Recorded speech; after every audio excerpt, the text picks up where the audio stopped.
Hi guys, I am Manoj Kumar from MS Literature Study Channel. MS Literature Study Channel में एक बार आपका पुनः स्वागत है। जैसा कि पिछले दिनों से मेरा चैनल पर वर्ब से रिलेटेड वीडियो चल रहा था, जिसमें हमने फिनाइट और infinite, difference between finite verb और इनफिनाइट वर्ब की चर्चा किया था। तो फिनाइट वर्ब बिल्कुल हम लोग कंप्लीट कर चुके थे। अब रह गई थी बात नॉन फिनाइट वर्ब। तो मैं कोशिश करूंगा कि आज नॉन फिनाइट वर्ब जो है समाप्त करते हुए वर्ब चैप्टर जो है समाप्त कर दूं। चलिए ऑन द पॉइंट आते हुए हम लोग को जो आज का विषय वस्तु है वह है non finite verb.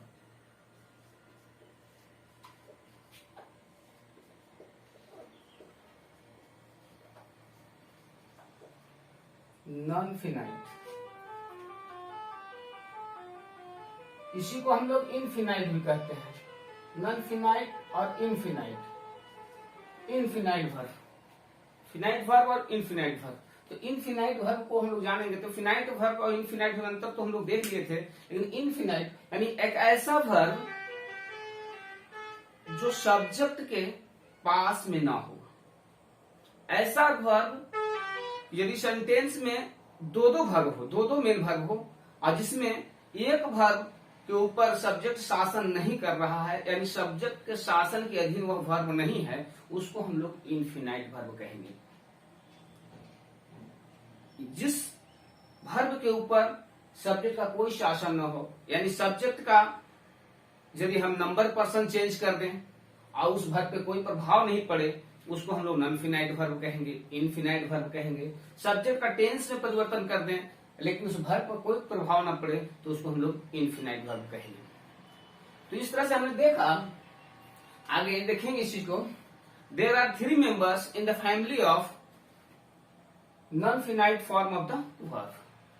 Non finite या इनफिनाइट वर्ब के फैमिली में 3 मेंबर हैं, जिसको हम लोग बारी बारी से एक एक पार्ट करके देखेंगे, तो हम लोग को समझना बड़ा सरल हो जाएगा। तो आइए यहाँ देखते हैं। इनफिनाइट का एक फॉर्म हमने लिया, जिसको हम लोग कहते हैं पहले इन्फिनेटिव्स।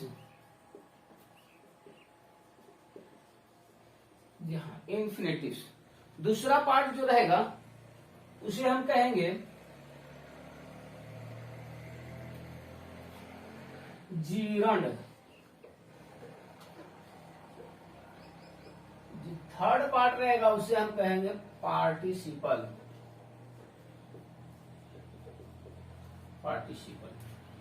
पार्टिसिपल्स कहेंगे। अब पार्टिसिपल्स में 3 कैटेगरी होंगे। पहला जो होगा उसको हम कहेंगे प्रेजेंट पार्टिसिपल।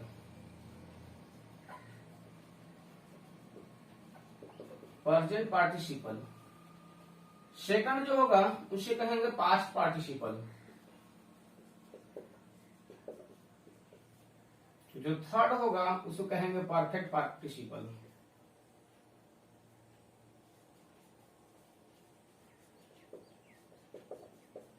जी हाँ, वर्ब को हम लोग देखा किस तरह से। इनफिनाइट वर्ब को 3 फैमिली मेंबर में बांटा।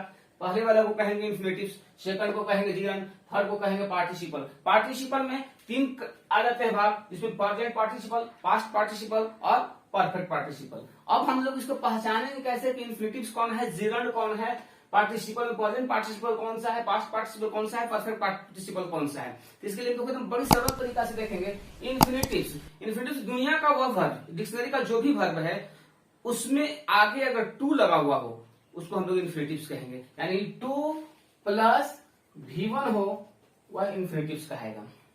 जीरंड की क्या पहचान होगा सर? तो जीरंड में V1 + ING। V1 में यदि ING जोड़ देते हैं तो यह जो है कि जीरंड हो जाता है। अब रह गया पार्टिसिपल। पार्टिसिपल में प्रेजेंट पार्टिसिपल। प्रेजेंट पार्टिसिपल में क्या? प्रेजेंट पार्टिसिपल में V1 + ING। पास्ट पार्टिसिपल हम लोग V3 को कहते हैं। परफेक्ट पार्टिसिपल कहते हैं हैविंग + V3। इसको हम लोग कहेंगे परफेक्ट पार्टिसिपल। अब देखिए कंडीशन यहाँ पर है कि इन्फिनेटिव तो हम बड़ा सरल चीज देखे कि क्या है कि वर्ब के आगे टू लगा हुआ हो तो उसको हम लोग इन्फिनेटिव कहेंगे। अब इसके एग्जांपल के माध्यम से हम लोग देखते हैं। Natalia wants to play. एक एग्जांपल हमने लिया, पहला एग्जांपल लिया, नतालिया वांट्स टू प्ले। अब देखिए सेंटेंस में, इसमें सेंटेंस में एक वर्ब जो है जैसे कि मेन वर्ब यह भी हो जाता है, मेन वर्ब आपका यह भी है, दो हो गए, दो वर्ब हो गए। अब एक सेंटेंस में तो दो वर्ब होता नहीं है, ये तो आप पहले से जानते हैं। तो दो वर्ब हो गया तो इसको क्या करेंगे हम लोग, तो एक वर्ब कौन सा हो गया, जो सब्जेक्ट कौन सा है, इसमें सब्जेक्ट है नतालिया, नतालिया के पास वाला जो वर्ब हो गया वह फिनाइट हो गया, और जो नतालिया से दूर वाला वर्ब हो गया, यानी नतालिया से दूर कौन सा हो गया, प्ले, तो प्ले क्या हो गया, इनफिनाइट। इसी को तो पार्ट है कि एक सेंटेंस में दो मेन वर्ब नहीं होंगे, इसीलिए तो यहाँ पर इसको नाम बदल दिया गया। इसको हम वर्ब नहीं कहेंगे, इसको कहेंगे इन्फिनिटिव्स। क्या हो गया, इन्फिनिटिव्स। टू जिस वर्ब के पहले लगा हुआ है वह कौन सा वर्ब हो गया, इन्फिनिटिव्स हो गया। तो यह हो गया इन्फिनिटिव्स, और यह हो गया, इसको हम लोग इन्फिनिटिव्स भी कह सकते हैं, इनफिनाइट वर्ब भी कह सकते हैं। यह तो मेन वर्ब है, इसको तो फिनाइट कहेंगे ही कहेंगे, वर्ब की श्रेणी में ये आएगी। बड़ा सरल है। अब आते हैं हम लोग जीरण। अब देखिए चौंकाने वाली, थोड़ा सा परेशान करने वाला बात क्या है कि जीरण जो है, कि जीरण में भी V1 प्लस आईएनजी है, आपका प्रेजेंट पार्टिसिपल में भी V1 प्लस आईएनजी है। तो इसको हम लोग एक एग्जाम्पल लेते हैं, एग्जाम्पल के माध्यम से इसको बढ़िया से समझते हैं कि जीरण और प्रेजेंट पार्टिसिपल में अंतर क्या है। अब देखिए क्या कहते हैं, V1 plus ING equal to हम लोग इसको V4 भी कहते हैं। इसका एक यूज हम लोग जो है टेंस के अनुसार कंटिन्यूअस फॉर्म में भी करते हैं, V1 प्लस आईएनजी या V4 को यूज करते हैं। तो थोड़ा सा टफ जो है जीरण है और प्रेजेंट पार्टिसिपल ही है, V1 प्लस आईएनजी थोड़ा सा है, लेकिन इसको हम बारीकी से बड़ा सरल ढंग से देखिए कैसे आसानी से समझते हैं। तो देखिए सबसे पहले हम लोग देते हैं एक एग्जाम्पल लेते हैं, Rahul is walking in the field. अब देखिए इसमें सेंटेंस में सब्जेक्ट क्या है, राहुल, मेन वर्ब क्या है, walking, V1 plus ING V4 है, और इसके बाद और कोई वर्ब नहीं है। तो ये सबसे पहले कौन सा वर्ब हो गया, या फिनाइट वर्ब हो गया, या वर्ब हो गया कौन, फिनाइट हो गया। इस वर्ब को हम लोग फिनाइट वर्ब कहेंगे। एक तो V1 प्लस आईएनजी का यूज यहाँ पर देखें हम लोग, दूसरा यूज देखते हैं। अब देखिए दूसरा यूज हम क्या करते हैं, इसको जीरण का इस्तेमाल करते हैं। जीरण कब कहते हैं, यह तो जो है फिनाइट वर्ब हो गया, लेकिन जीरण कब कहा जाएगा, जीरण कब कहा जाएगा, इसके लिए ध्यान रखेंगे। When V1 plus ing is used as a subject or an object in the sentence is called gerund. ध्यान से देखेंगे, when V1 plus ing is used as a subject or as an object in a sentence is called gerund. यानी जब V1 plus ing sentence में या तो subject की तरह काम करे या फिर ऑब्जेक्ट की तरह काम करे तो उसको हम लोग कहेंगे gerund। क्योंकि जैसा कि हम लोग सब्जेक्ट में पढ़े हैं कि सब्जेक्ट में कौन हो सकता है, तो सब्जेक्ट या तो जो है कि नाउन हो सकता है, या प्रोनाउन हो सकता है, या फिर नाउन इक्विवेलेंट हो सकता है। तो जब सेंटेंस में या सब्जेक्ट की तरह काम करेगा तो वह जीरण वर्ब नहीं रह जाएगा, यह जीरण हो जाएगा। इसको हम लोग नाउन इक्विवेलेंट भी कह सकते हैं, क्योंकि वह कैसा काम करेगा, वह तो नाउन के जैसा काम करेगा। अब हम लोग देखते हैं कि किस तरह से यही V1 प्लस आईएनजी यहाँ तो फिनाइट वर्ब को काम किया है, ये किस तरह से कहीं सब्जेक्ट की तरह भी काम करता है और कहीं ऑब्जेक्ट की तरह भी काम करता है। तो चलिए एक एग्जांपल हम लेते हैं यहाँ पर, Pallavi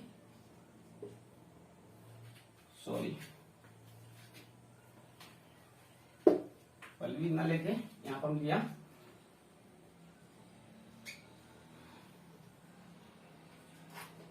laughing is a good exercise. Laughing is a good exercise. यहाँ पर देखिए V1 प्लस आईएनजी है या नहीं है, V1 प्लस आईएनजी है। अब इसके बाद क्या है, किस स्थान पर है सेंटेंस में, इसके बाद क्या है, एक्सिलरी वर्ब है। एक्सिलरी वर्ब किसके बाद आता है, सब्जेक्ट के बाद ना, यहाँ सब्जेक्ट का काम कर रहा है, यानी नाउन के जैसा काम कर रहा है, नाउन इक्विवेलेंट के जैसा काम कर रहा है। तो इसको हम लोग क्या कहेंगे, यह हो गया जीरंड।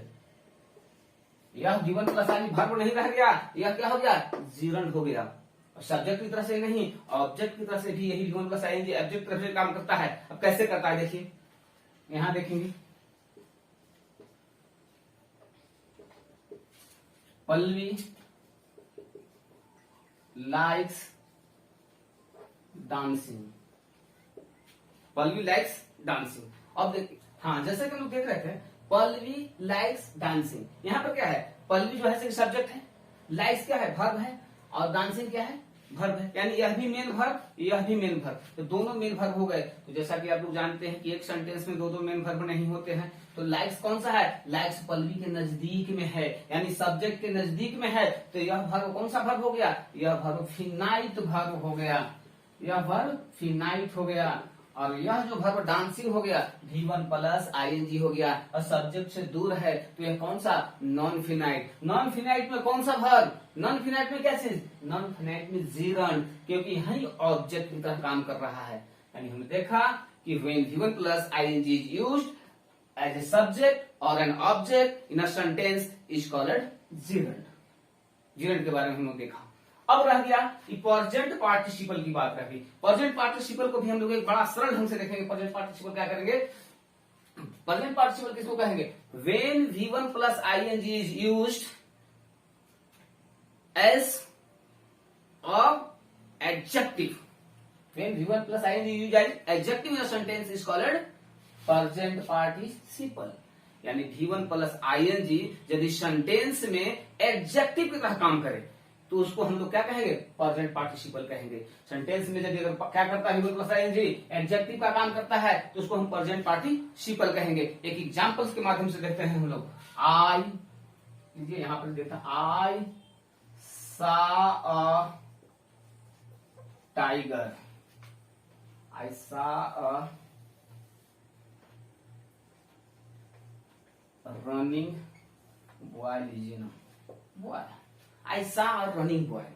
अब देखिए आई सा क्या हो गया, सा भी मेन वर्ब हो गया, और सब्जेक्ट के पास है तो इसको हम लोग फिनाइट वर्ब कहेंगे। रनिंग भी क्या है, V1 प्लस ING है, यह भी जो है से कि वर्ब भी मेन वर्ब भी है, लेकिन आया है कहां पर, यहाँ है बॉय, क्या है, बॉय है नाउन, और नाउन के पहले किसको आने का स्थान है, नाउन के पहले जब भी आता है तो एडजेक्टिव आता है। यानी ये सेंटेंस में क्या किसी का काम कर रहा है, एडजेक्टिव की तरह से। यानी V1 प्लस ING यदि सेंटेंस में एडजेक्टिव की तरह काम करे उसको हम लोग कहेंगे प्रेजेंट पार्टिसिपल। यानी यही V1 प्लस को हम लोग देखें एडजेक्टिव की तरफ से काम कर रहा है, यानी प्रेजेंट पार्टिसिपल का भी काम कर रहा है। यहाँ पर आपका ऑब्जेक्ट का भी काम कर रहा है, सब्जेक्ट का भी काम कर रहा है। सब्जेक्ट और ऑब्जेक्ट का जो काम करता है तो gerund कहते हैं, और जब यह एडजेक्टिव का काम करता है तो इसको हम लोग प्रेजेंट पार्टिसिपल कहते हैं, और जब ये कंटिन्यूअस फॉर्म का काम करता है तो इसको हम लोग ये कहते हैं, ये कंटिन्यूअस फॉर्म में काम करता है। यानी जो भी कंटिन्यूअस हो, प्रेजेंट कंटिन्यूअस हो, पास्ट कंटिन्यूअस हो, फ्यूचर कंटिन्यूअस हो, उसमें उसको लोग V4 कहते हैं, V1 प्लस ING कहते हैं।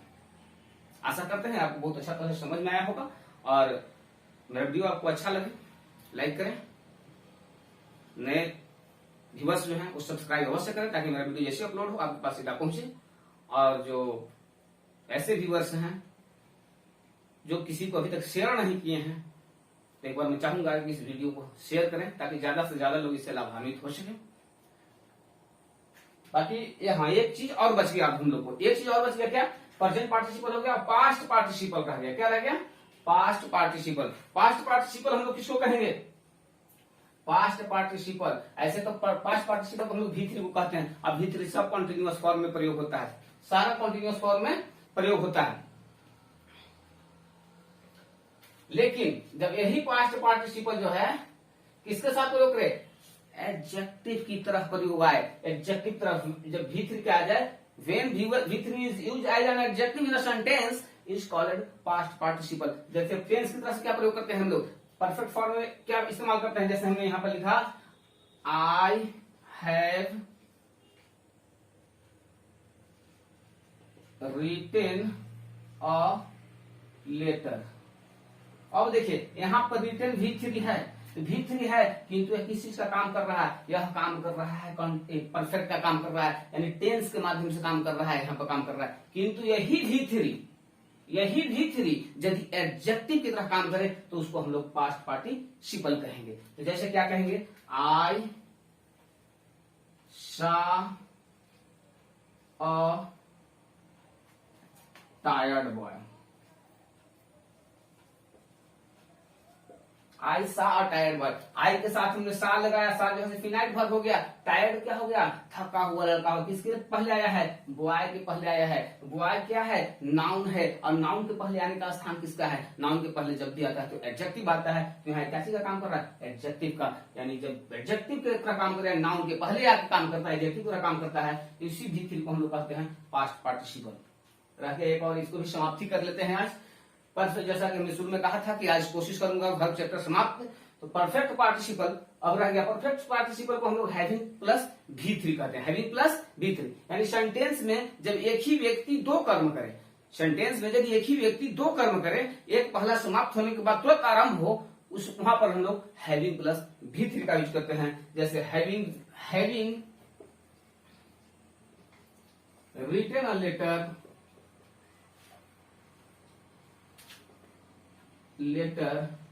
he posted it। देखिए यहाँ पर क्या किया, हैविंग रिटन लेटर, यहाँ भी रिटन किया, हैविंग क्या, पहले वो क्या किया, पत्र लिखा, और पत्र लिखने के बाद वही उसको क्या किया, पोस्ट किया, वही उसको डाक में डाल दिया। तो यानी वही दो काम हुआ, हैविंग रिटन लेटर पहला काम लिखने का हुआ, और उसके बाद post the letter, posted it, यानी इस चीज को, लेटर को पोस्ट कर दिया।